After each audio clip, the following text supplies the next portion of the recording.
Welcome, everyone. We're gathering now for a few minutes. We're so pleased you're joining us today for this important topic, endowments of churches, certainly perhaps more important than ever. My name is Karsten Sierk, and I am the Director of Endowment Management at the Episcopal Church Foundation. Many thanks to CEEP, the CEEP Network, Joe Swimmer, Executive Director at CEEP, for organizing us today. And many, many thanks to our panelists for taking time to bring their insight to all of us. I'm going to introduce them in a moment. I just wanted to take care of a couple of housekeeping details, if you will. Obviously, we're here talking today about why an endowment. This is a panel discussion, no slides, but really a conversation amongst us and with you, we hope, intended to spark interest and perhaps encourage a closer look at an endowment at your church, whether you have one now or not.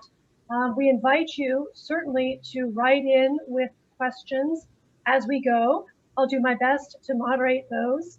And please know, if we're a large group to gather today, if it's a question that you have, I'm certain that others have it as well, and we'll be very grateful for the answer. Next, as you know, CEEP holds an annual conference this year on March 3rd through 5th. We all hope that you'll join. I think the whole conference will be wonderful, but I want to highlight that on Wednesday, March 3rd, which is a pre-conference day, there will be two panels on endowments. One on endowment oversight, investment committees, fiduciary responsibilities, making good decisions. The other will be on endowment investing. And I hope that you'll consider today's panel as an encouragement to take a close look at your endowment, or how you might establish one, or how you might take a fresh look at the one that you have, and then join those sessions for a detailed look at those topics. Certainly, I know at ECF we work with hundreds of churches on endowment issues, and certainly many of the questions we get are about oversight. So I think those panels will be very valuable. So again, welcome to everyone who's still joining us. We're talking today about why an endowment, subtitled Ensuring Parish Ministry for Future Generations. So certainly an important topic. We're delighted to have today three panelists to join us. Best of all, each of them brings a different background and a different perspective to church endowment investing, which together I think will be particularly informative. I'm going to introduce them very briefly. I'm not going to do their biographies justice, but I think we'd rather move on to the topic at hand. So first we have Bill Jarvis, Managing Director at Bank of America. Bill has extensive experience working on endowment governance and investment policies for endowed nonprofit organizations, including churches. He has both a financial services background and a legal background, lots of research experience, and has been very involved at his own Episcopal church. Next, we have Sonia Kowal, President of Zevin Asset Management in Boston. Sonia has extensive investment experience, and at Zevin puts environmental, social, and governance concerns at the center of investing. She's also on the board of ICCR, the Interfaith Center on Corporate Responsibility, which is, as many of you know, a group of faith-based, value-based organizations that use investments for social change. And then we have James Harlan, rector of Bethesda by the Sea in Palm Beach, Florida, to bring a church perspective on what an endowment has made possible, could make possible, how they're planning for the future, and also to talk a little bit about how an endowment connects to giving at a church. So I've asked each panelist to say a sentence or two about what part of their background is most relevant as we think about why a church might have an endowment, and then we'll go into some questions, and I hope also get some questions from all of you. So Bill, I'll start with you briefly. Well, thanks, Karsten, and thanks to all of you who are on this call for joining us. I've been an Episcopalian all my life, and so I've been a child, a young adult, a leader at churches not only in this country but abroad. And I am keenly aware of the difference between churches that have endowments, that do not have endowments, the benefits that they can bestow on churches. And so this is an important topic for me, and I hope we'll be able to dig into it today. Okay, and Sonia. Sure. So our clients, our families, foundations, churches, we've been managing their money for 24 years and really specialize, as Karsten said, at aligning portfolios and assets with missions and faith, because these things are typically very important to these organizations and individuals and to their donors, to know that their money is not being used contrary to their own legacy and also having an impact in the world. So we can talk about that. Good. And James? So I've served the church my entire adult life in large and small churches, a couple of them with endowments, and certainly Bethesda by the Sea has a reasonable size endowment. And I've been able in that time serving in the church to see how endowments can be an incredible gift to unleash mission and ministry in a church, and can also the challenges and pitfalls that they can bring, the even anxiety. I think sometimes people think endowments just make everything easier. They don't. And they can make things complex too. And so I like talking about this topic from the perspective of stewardship and mission and ministry. Yeah, wonderful. So obviously we're talking about endowments. I have a feeling we all know what one is, but I just want to make sure that we all start with some of the key concepts, just because I know there are always some who are new to this among us. So first, Bill, I'm actually going to start with a question for you. Again, we understand the idea generally, but what are the most central concepts about an endowment? And also, how does an endowment fit into the overall financial picture of a church? Certainly, Karsten. So for many of us, we think of church finance, and James, I know you're going to talk about this later, as being largely driven by annual pledges and plate offerings. Endowment supplements that. And when we think about endowment, we're really talking about funds that are permanently bestowed on the church by donors, often with a particular purpose, a restriction as to how the money can be spent, although sometimes unrestricted. But the idea is that this money is there in perpetuity. It's there until the second coming of our Lord, and maybe even beyond, and is there not to be spent down. I see already some questions coming in about spending down endowments. We will address that, but the general purpose is these are perpetual funds. So they come in basically three types. The first is, as I referred to, donor restricted endowment. This is where you have a donor who gives a fund for a particular purpose or for general church operations. The second type is unrestricted endowment, meant to be perpetual, but can be used for any purpose that the church has as a legitimate mission.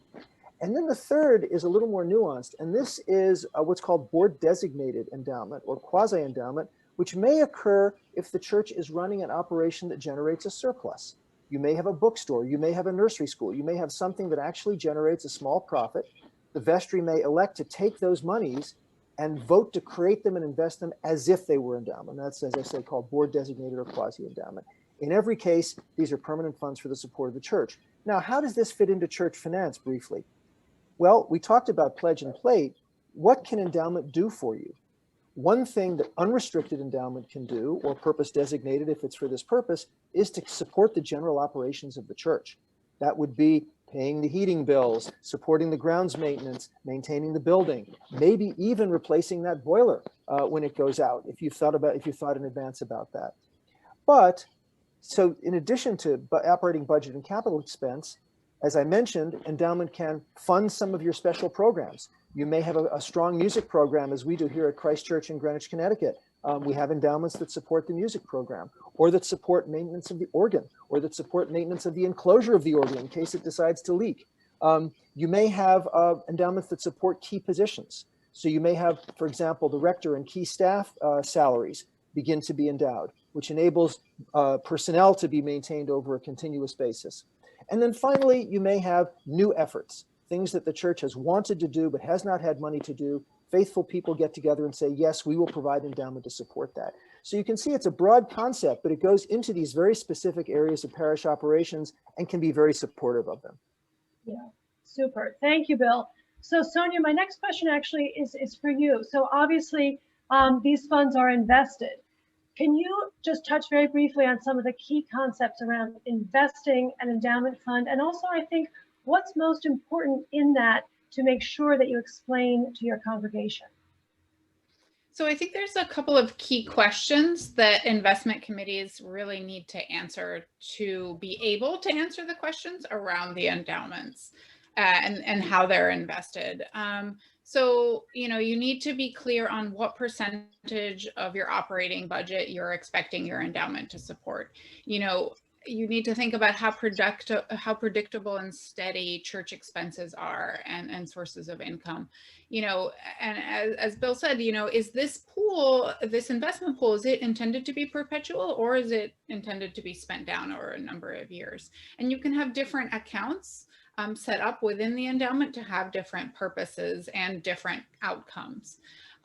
You know, do you need it for a major capital expenditure, either planned or unplanned? Is the endowment cash flow positive?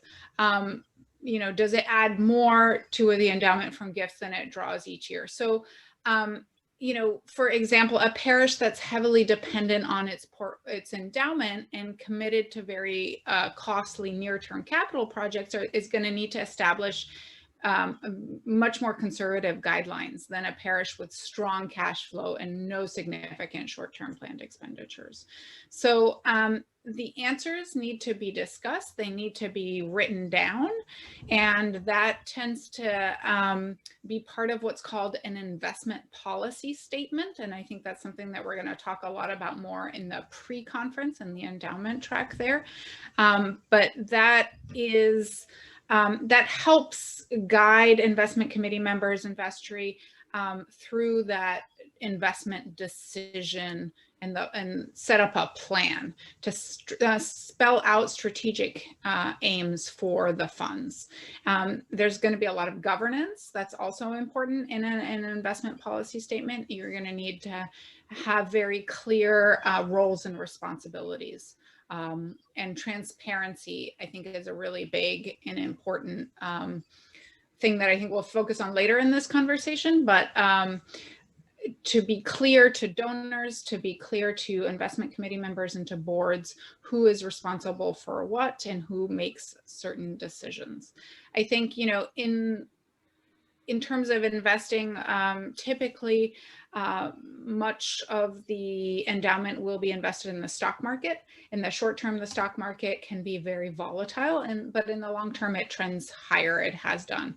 So, you know, typically endowments are invested for the long term, but there are plans and contingencies for the short term within it. So, you know, is it important to have some short-term investments within an endowment for a few years of expenses should you need them in case there is a pullback in the stock market? For example, you know, some of the largest corrections in the US stock market have equaled about 50%, right? So if the market falls 50%, it typically takes, or it has taken, between 4 and 7 years for the stock market to recover those losses. Can you wait?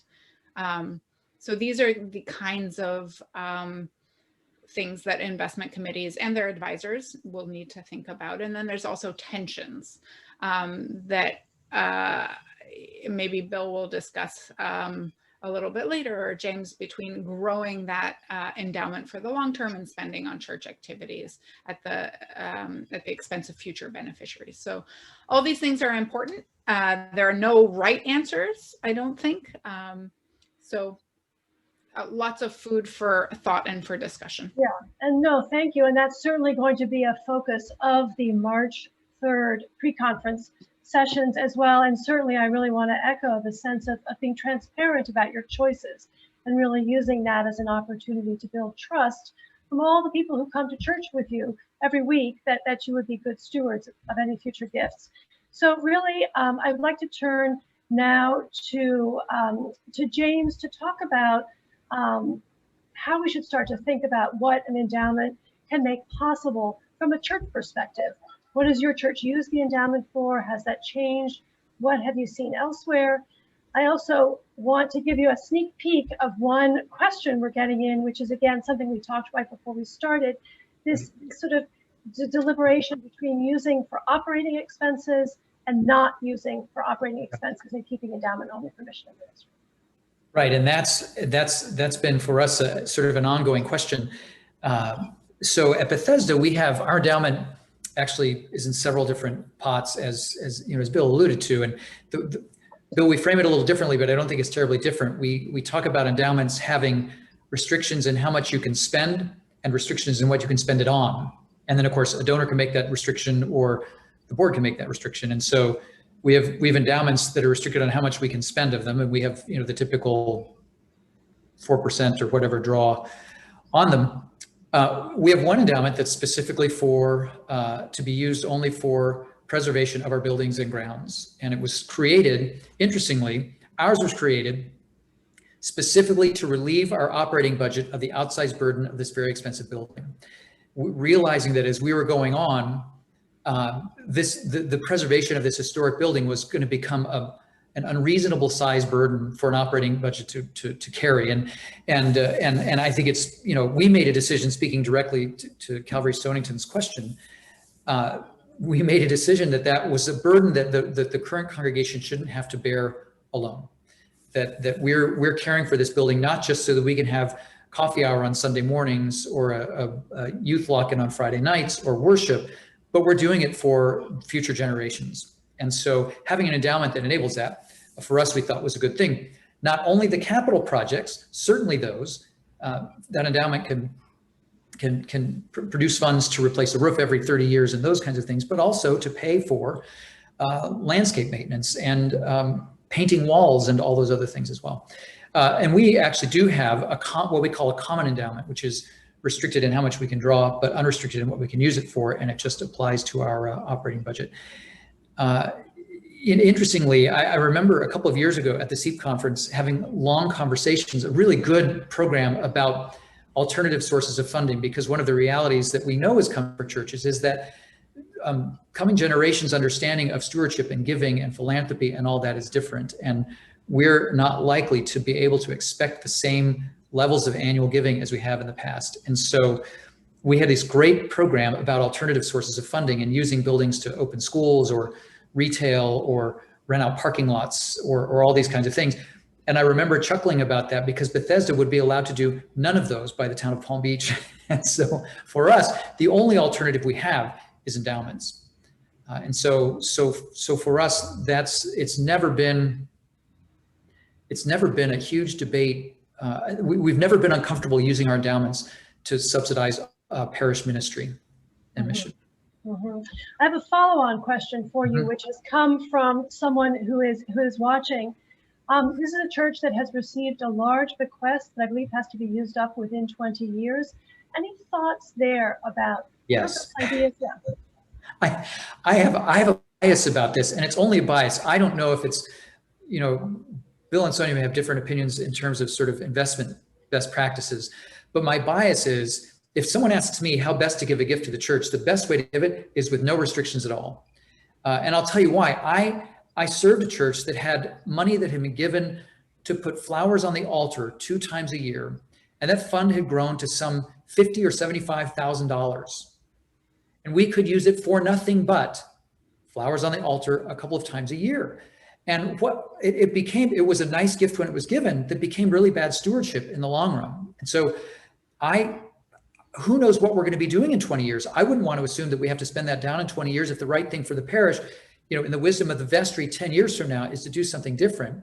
They should be free to do what's right for the mission ministry of that church 10 years from now. So I always encourage people giving even a current gift or a legacy gift. The fewer restrictions you're comfortable with, the better for the future generations. We've got to trust our heirs in a church to do the right thing. Yeah, if I could add to that, Carson, James, what you're saying is so visionary. I've worked for 20 years now with endowed institutions, and it is so rare to have a situation where the maintenance of the building, the maintenance of the grounds, your capital maintenance hits are all comprehended so that you actually can get on with the mission. Many of us who are listening on the call, I am sure, have situations where there are older buildings, capital maintenance comes up, it may have been deferred for many years, and these can really break the back of a parish. It's very hard to raise that money sometimes. It often comes at uncomfortable times. You can't really predict it. And so to the extent that this vigorous conversation about enabling the physicality of the institution to be something that's not worried about so that the mission and the spiritual part can be carried on, I think is really necessary. Answering the question, Karsten, or addressing the question about the spend down, this is a trend that you are seeing in philanthropy broadly. We know about the donors pledge that many wealthy individuals, Warren Buffett and so on, have made to see to it that their wills include for their wealth to be given away within a certain number of years of their death. There's also the pioneering foundation, the Atlantic Philanthropies, which was set up and vigorously spent down, and eventually they succeeded in doing it. I would say that you may have a hard time. You'll be surprised how hard it is to spend the money down in 20 years if it's prudently invested. And one of the things that's hard to do is to spend down a big gift well. And so I would say, Sonia, I mean, you're nodding. If you're thinking about this, now is the time to be strategic. Now is the time, to James's point, to really be identifying those things that these monies are going to be used for, and try to get budgeting done so that those things are, if not locked down, conceptually addressed in a kind of strategic plan for the parish, so that you know what you're going to be doing with the monies and it doesn't sort of run off in all directions. James, please go ahead. Yeah, no, so that just brought to mind from the priest perspective, what I imagine happening in year 21 of that is a massive letdown of energy, pastorally and programmatically in the congregation. Suddenly we've been doing all these great things and it's done. And now as the rector and with the vestry, we've got to think, well, now what? What do we do? Where does that energy go? Where does all that go that was there? Even if we planned for it and been strategic, there's going to be a huge change in just I think the tone and tenor and feel of energy in a congregation. And I'm not, again, as a priest, I'm not sure that's a good thing. I'm not sure that would accomplish what the donor wants to do. I just want to actually follow on that. So one way to think about spending is to, we've been focusing on the operating expenses, the buildings, all so incredibly valuable. Another way to sort of think about spending is what's going to make my church as vital as it can possibly be 20 years from now, or say in year 2021 or 21 years out. So when the gift is gone, there's the energy and vitality donations. Any thoughts on that? Yeah. Well, yeah, no, I mean, I'd rather let the vestry 20 years from now, who are the ones on the ground, responsible for those decisions, having the power and authority and ability to make those decisions. That's just, I mean, I'm not going to let go of that bias, I don't think. I would say too that if this donor cannot be persuaded to make this a perpetual gift, then you're really going to need to think about how this gift can be used to make other gifts.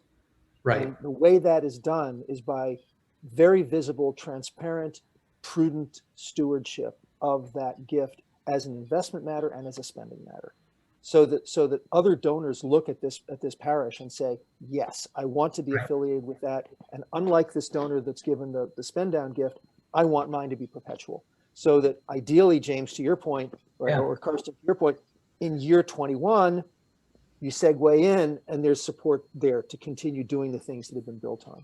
Right. I think it's also important to understand where the donor's coming from and why they want to put this kind of cage around it. Is it the lack of trust for the way how it's going to be invested, or a lack of trust in how it's going to be spent, and they're trying to encourage the church to put it out the door because otherwise they think they're going to hoard it. So kind of putting some of those concerns at rest might help as well. And again, transparency. And Sonia, you've just touched on a key concept. I know we'll probably go into this in March, Karsten, which is this concept of what's called intergenerational equity.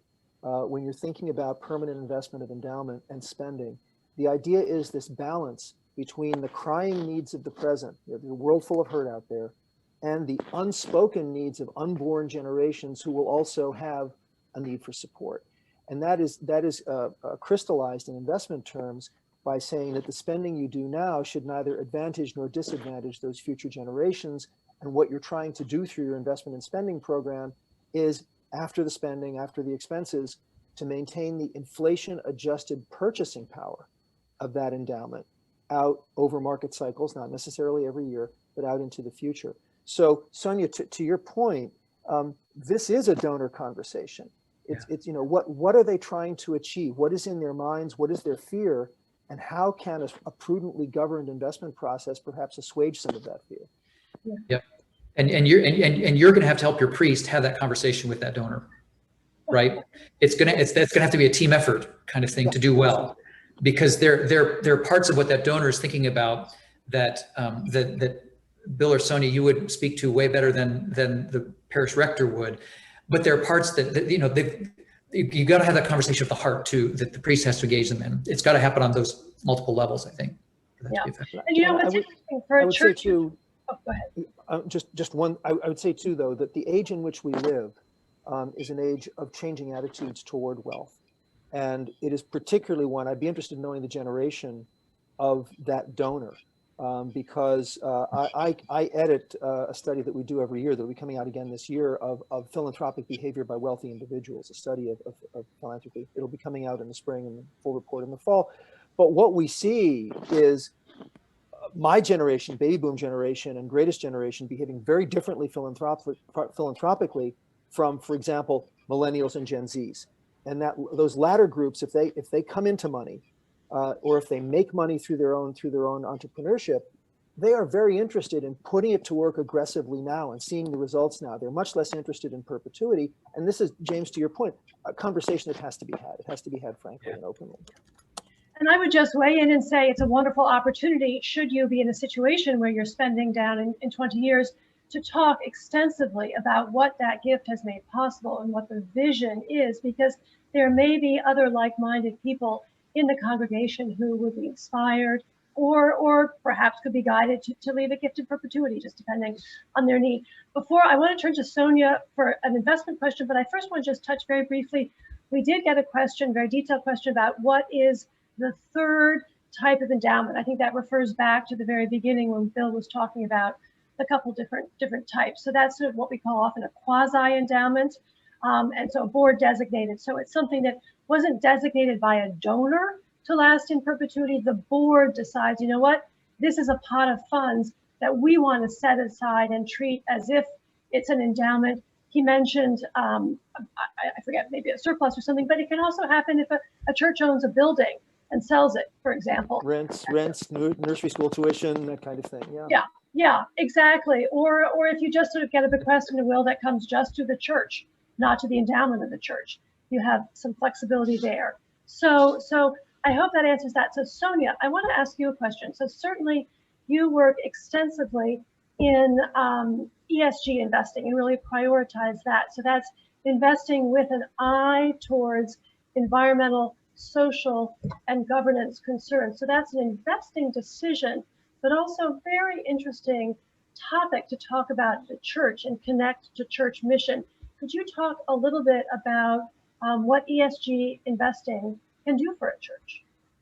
That's a huge topic, and I'm sure there'll be a lot of workshops at CEEP about this, as there have been in recent years.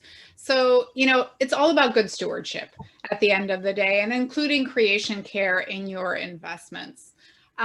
So good stewardship of your endowment, good stewardship of the planet and the people that live here. So there's different types. So your investment committee should have a view on this, whether or not you feel it's appropriate to align your investments with your faith, whether that be avoiding certain investments that are contrary to the mission of the church and its ideals. So, you know, a lot of churches will avoid weapons, for example, or fossil fuel companies.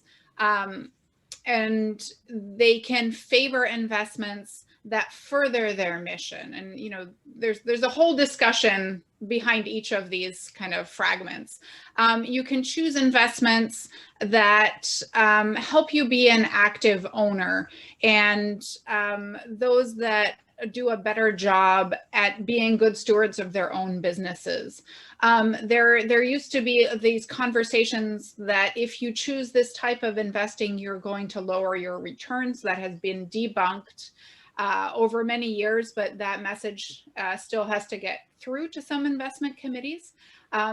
We have found that looking at these kinds of factors in your investment process can actually help or your returns, or at least be comparable to traditional investment approaches.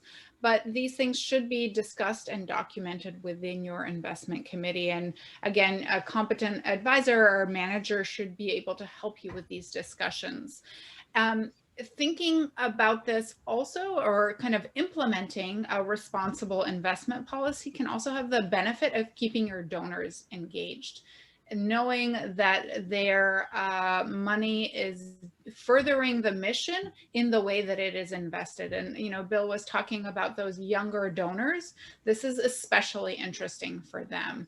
And what we found is that talking to your parish about your investments, making them proud of the way their investments are structured and the kinds of things their investments are supporting in their endowment, can be a really powerful draw to new donors, and keeping donors interested in what you're doing over time.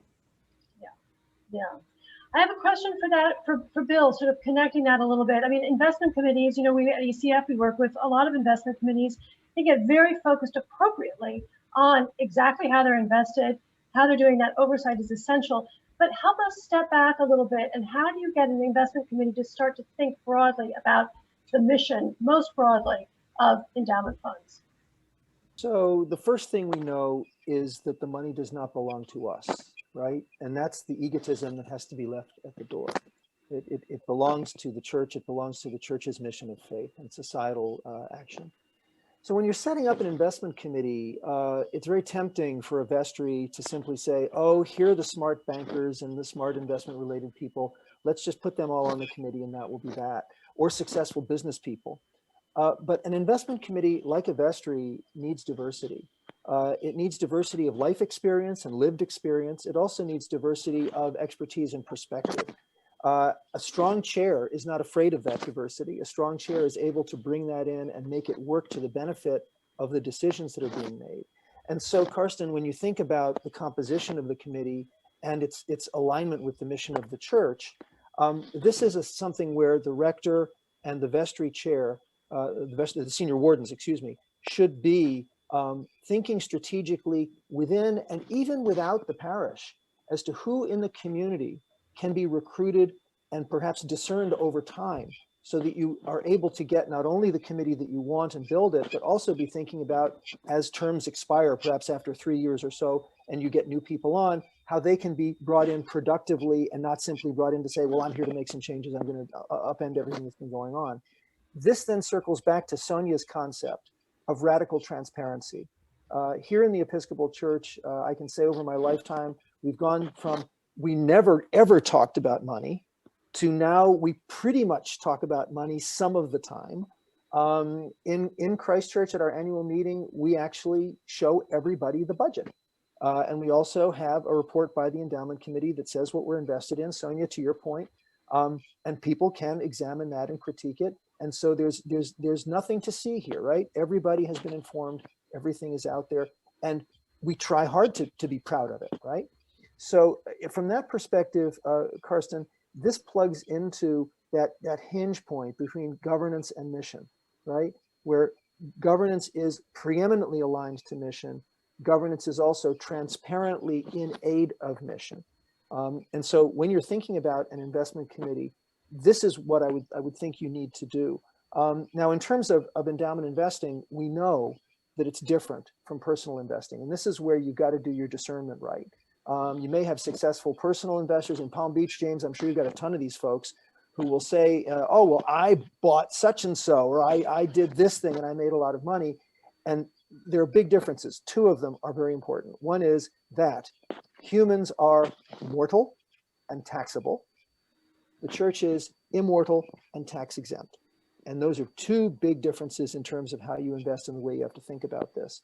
So putting gee, I'm a smart person, I did this clever turn in the market on the shelf, and going to the point that Sonia was making about a prudently diversified portfolio with a growth bias, perhaps with some societal benefit as well, is something that's really key to being the grounding, in effect, of the charter, if you will, of that investment committee. So maybe that's an overview. So, Bill, how do you talk about the difference for a church in the level of risk a church should take or not take? Is there any difference? Should a church be more conservative in its investing, and should it choose sort of ESG investing over being more risky, or is there some relationship between those? Mm-hmm. Well, let me address the ESG point, because I want to reinforce what Sonia said. Here at Bank of America, our research indicates exactly what you said, Sonia. There is no give up of return in a prudently structured portfolio that considers environmental, social, and governance factors. And in fact, you can even in some markets outperform your standard agnostic investments. So I think this is something that, as a prudent matter, bears consideration now, and that argument has been moved to the side. But James, there are many types of risk. In investment classes and business school classes, as many of you on the call know, we're taught that risk is volatility of returns around a mean, a standard deviation. That's one measure of risk. You don't really like a lot of volatility.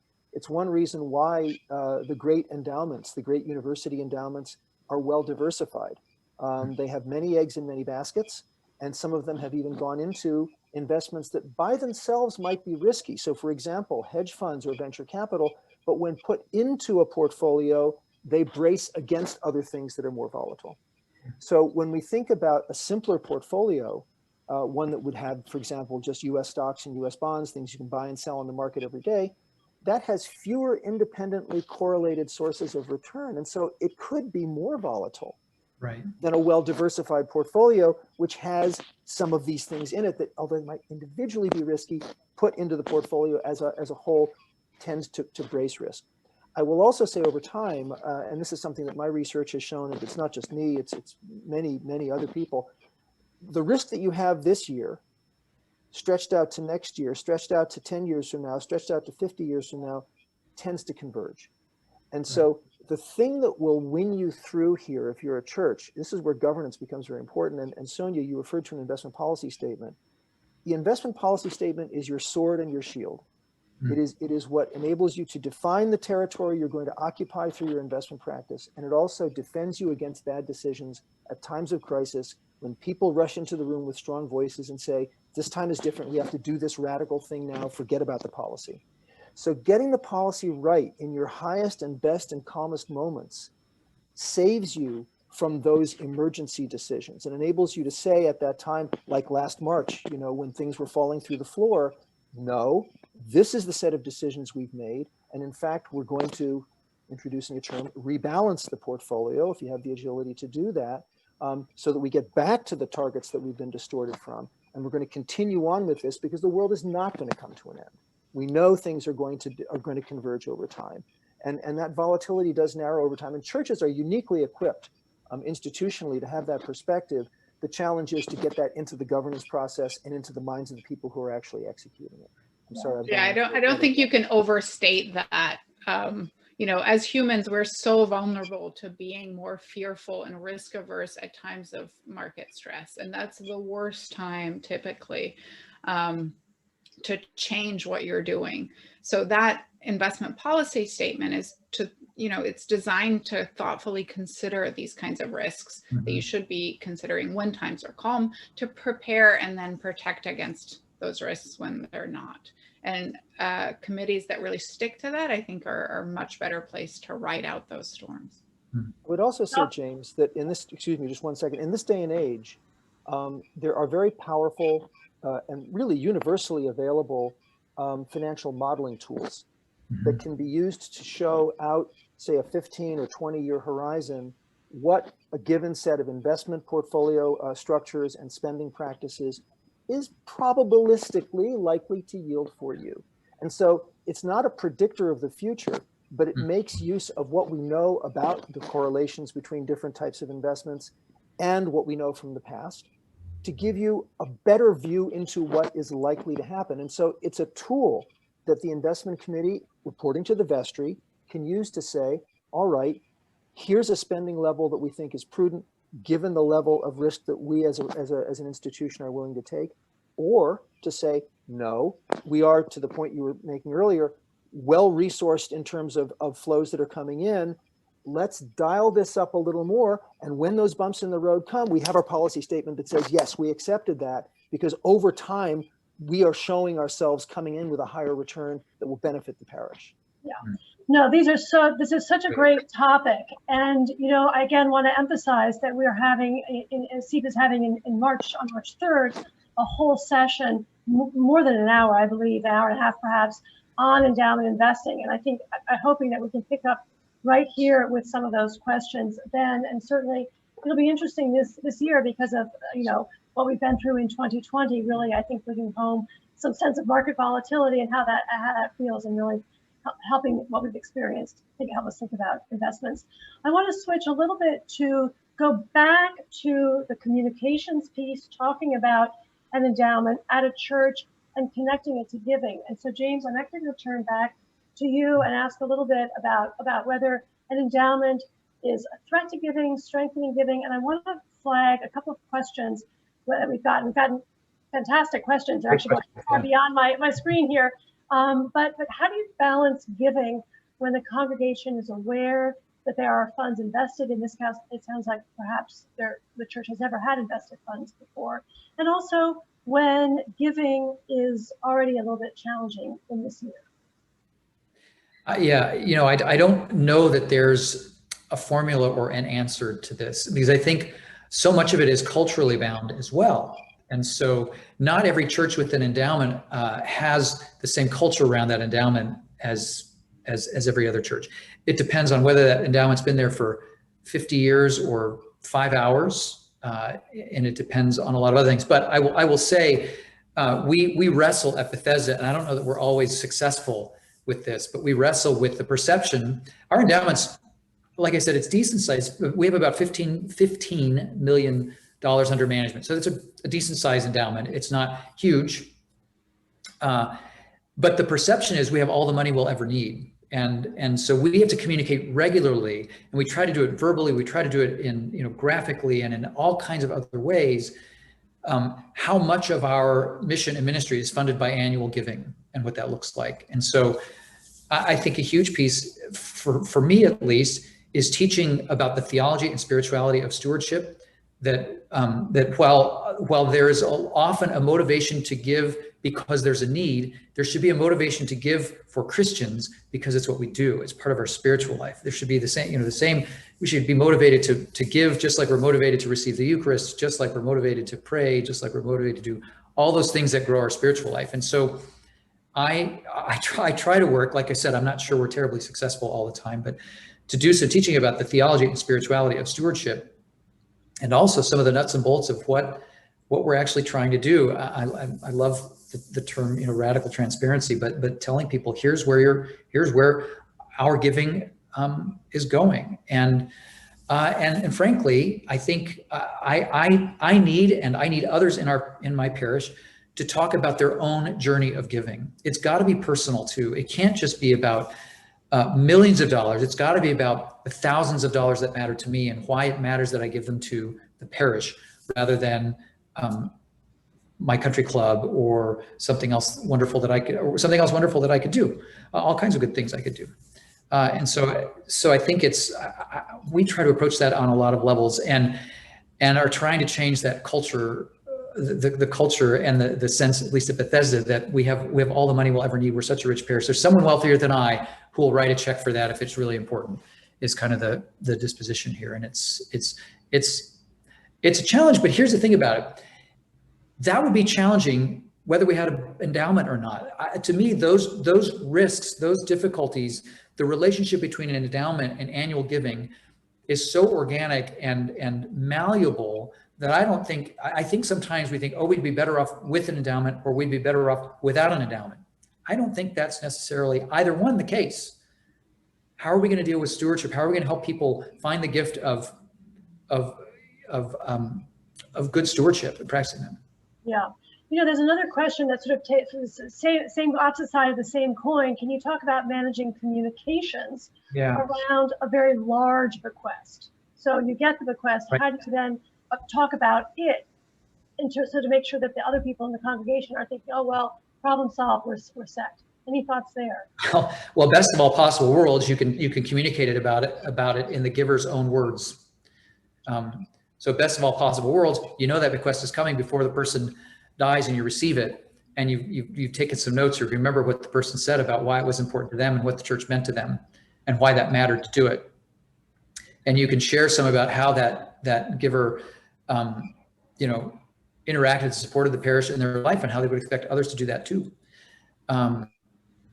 That's the best of all possible worlds. And sometimes you get the bequest from someone who, made it 50 years ago and no one knows who they are anymore. And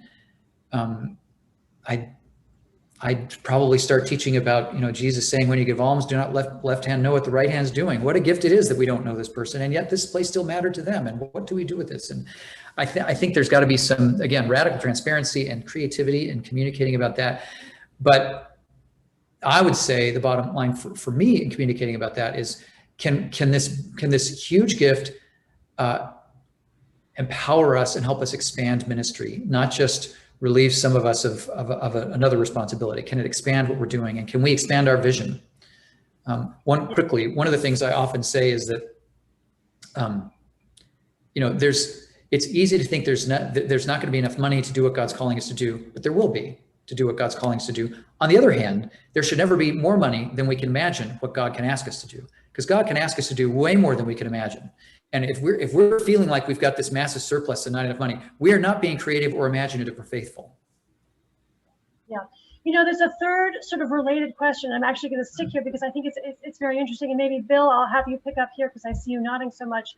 The question is, how do you make the case for forming an endowment when the church is in a budgetary deficit? Our church would completely be a limitation. Yeah. Right. So the money does not exist for itself. It exists to serve the mission of the organization. So finance follows faith, money follows mission. So in that sense, Karsten, what is really, I would propose, needed, although a parish in deficit is obviously not a parish that necessarily feels that they have a lot of time, but a rigorous and robust strategic planning process. And not just for this year or next year, but say, take a 5-year view and then really stretch it and take a 10-year view and work backward from that 10 years and say, if this is where we want to be in 10 years, what will it take for us to get there? Step, step, step, step, step, step. I'm not a golfer down in Palm Beach, James, maybe you do that. But there is a famous golf manual, very short, which one of the lapidary phrases is play the stroke that makes the next stroke easier, right?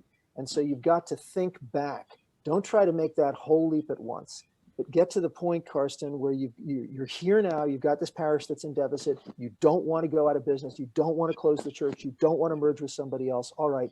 What do you have to do to be in existence in 5 years? What do you have to do to be in existence and flourishing in 10 years? And what are the financial aspects of that? James, I think, again, to the point you've made, wrapping the building in enough money so that you don't have to worry about it frees you to do all of those other mission things that you were put there to start with, instead of having to constantly be distracted by the brokenness, the leaky that, the shabby looking other thing. And by the way, I know it can sometimes seem to be a contradiction, right? Poverty is supposed to be romantic and churches are supposed to be poor and so on.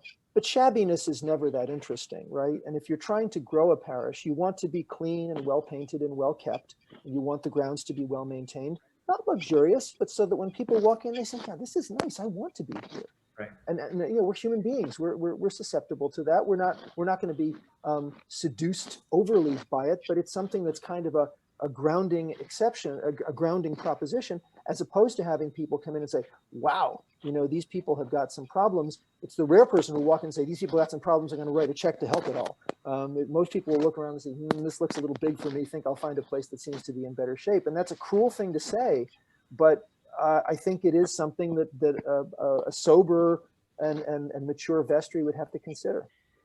I'm so glad you brought up strategy, which is so essential in especially if you're in that place. And I'll tell you, a parish priest is worrying about, am I going to have to lay off staff and all these other things? And it's really hard to shift to saying, no, let's look ahead. I kind of take it for granted because with the gift of Bethesda of one person and some folks who've been diligent about a strategy, which also, by the way, is a great track at CEEP and has been for years and is hugely helpful for parishes in those places to learn how to do a strategy, and it can be a game changer. So, I always like to bring it down to the practical. So we have lots of great ideas about what an endowment could possibly do and how to connect to some various different things. But here's a question. If your church doesn't have an endowment, but due to the challenges of the pandemic, wants to establish one, what would be the first step? Really, the first step, I think, actually for any church under any circumstances. I mean, certainly there's a sense of structure, some preliminary investment choices, and then talking about it. So maybe I can actually tick through each of you, and maybe starting with you, Bill, just a little bit about that initial structure. Sure. Well, we call it an endowment as if it were one thing, but very often endowments are actually individually restricted gifts that are held in separate funds but are managed as one investment pool by a professionally engaged set of investment managers, not by the vestry or the investment committee sitting there trading stocks. 100 years ago, these would have been created as the legal entity called a trust. That is much rarer these days. The trust structure can be a little bit inflexible. And so what we have are these endowed funds, which are held in the name of the church or perhaps in the name of a foundation affiliated with the church, and are governed by a wonderful uniform law called the Uniform Prudent Management of Institutional Funds Act that is the law in almost every state in the country. And so when you're thinking about this, you don't have to do it yourself. In other words, there is an architecture. Karsten is a source of great support, the Episcopal Church Foundation. I will say Sonia is in this business. I am in this business. We are professionals who can help you. In terms of thinking about those gifts, though, there are different ways to think about it. And this is where, if not the engagement of a full-time professional for fundraising, certainly strategically thinking about fundraising, and there are, again, resources for this, is a beginning point. And essentially what you're going to be looking at is, first of all, what are called major gifts. And major is dependent on the size of your parish, the size of your budget, and so on. But what are those nice big chunks that you'd like to cultivate from people who are alive right now and might be able to write you a check? Then there are annual gifts outside of pledge. In other words, gifts to endowment that are designed to be part of what's going on at the church, either restricted or unrestricted. And then something that is only now really being brought into view in the Episcopal Church, which is so-called planned giving. And this is not only bequests, but charitable remainder trusts, charitable lead trusts. These sound rather complex. 30 years ago, you would have had to hire your own lawyers and so on. But now it's relatively easy to structure them. There's standard documentation available and so on. And what you're doing here is enabling people while they are still alive to make that commitment and to have that essentially, as you get these together, become a sort of steady flow of things as these gifts mature over time. So those three types are types that you need to think about, and think about how you're going to have, James, that discussion with the donors from the clergy point of view, from a vestry and parishioner committee point of view, and have people stand up and witness and say, I have made a charitable lead trust grant to the church, or I am going to mention the church in my, I'm not going to say how much, but have it become normative so that people are able to talk about that. Again, that radical transparency. Yeah, no, super. I want to turn actually now to Sonia for a question about sort of getting started from the investment perspective, some initial steps to take there. But actually, I'd love for you to talk a little bit about a particular question that we got. Can a parish with a small endowment, or one that is just starting out, really expect to get attentive, proactive service from an investment advisor? So, multi-part question. That's a really good question. I think it depends on the size. So different investment advisors have different minimums. And, maybe there's somebody, I don't know how to answer you, basically. Our minimums are $1 million, right? So for some, that's a huge amount of money. For others, that's not enough. I think it depends on what you want as well, and how much you're willing to pay for the advice.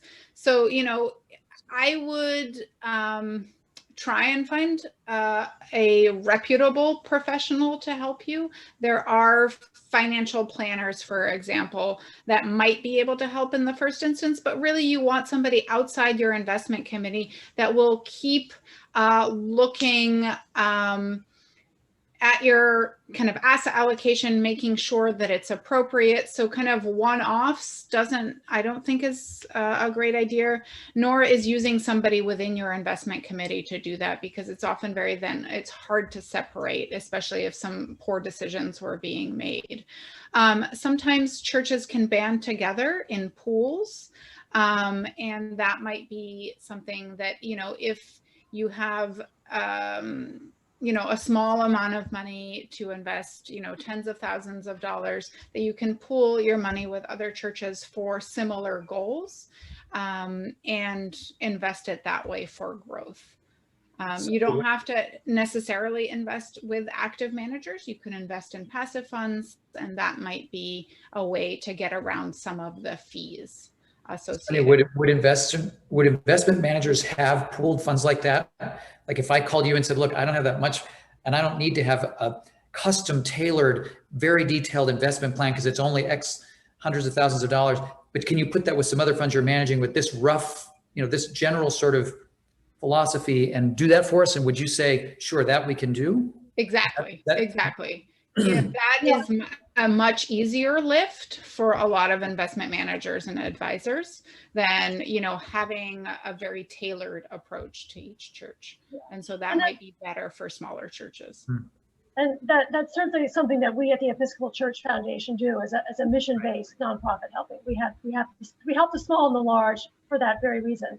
I wanted to turn finally back to James and just talk a little bit about, I don't know if you've ever had the experience being in a church or maybe even at a church without an endowment and getting those first gifts, ever starting sort of those initial conversations, or perhaps at a church with an endowment, starting to perhaps build initial gifts into a brand new fund, for example, created for a particular purpose that the church might have identified. I think one of the basic dilemmas that I find is people will say, well, you know, we don't have an endowment policy because we don't have an endowment. And I would say, well, you don't have an endowment because you don't have an endowment policy or strategy. You've got to do those things first. There's got to be a reason. There's got to be a compelling vision that someone's giving to. You've got to remind them that they love this place and that it's worthy of ensuring that it's there for generations. And they've got to trust that you actually are going to manage it okay when they give it. And so I think a good endowment policy, it needs to be reflected in, you know, following the laws, good accounting procedures. It has to be enshrined in bylaws and all those other kinds of things, I think, before someone's going to give it. And there's lots of expertise around, I think, to put all those things in place. But I found in smaller churches that I've served that weren't endowed, that we had to start with those things and say, well, now there's a place for you to give this legacy gift when you die or whatever it is. And here's what we're going to continue doing that you love so much. And I think you've got to start with a strategy and a good endowment policy. And then I think you communicate about those things, you talk about those things. And then, as I said earlier, you've got to have a conversation of the heart with people. Why do they love this place? And they want other people to love it too. And they want that work, God's incredible work here, to continue. And so it's worthy of that kind of legacy gift or that big support. Yeah. You know, and I'll just weigh in. You mentioned this earlier. The power of storytelling is very, very compelling. And to start to tell stories in your church and listen to one another, very, very moving. So I think we'll end there. You're certainly welcome to follow up with any of us panelists individually if you'd like. We'd be more than happy to hear from you. Also, as I mentioned earlier, CEEP is having on March 3rd these additional conferences, again, picking right up on the oversight, governance structure, and on investing. I think both of those will be very, very valuable and a little bit longer. This webinar has been recorded and will be available on CEEP's website where they have those types of things.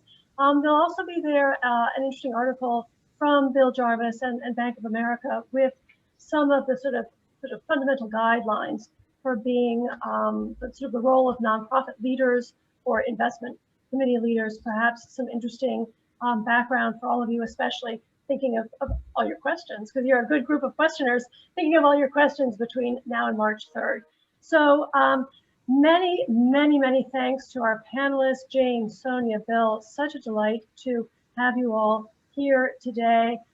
Many thanks to Joe Swimmer, to CEEP for putting this together. Really a super important topic, and one with just enough complexity, and as Bill mentioned, also hopefully always some new investment committee members getting involved. So very important to have it.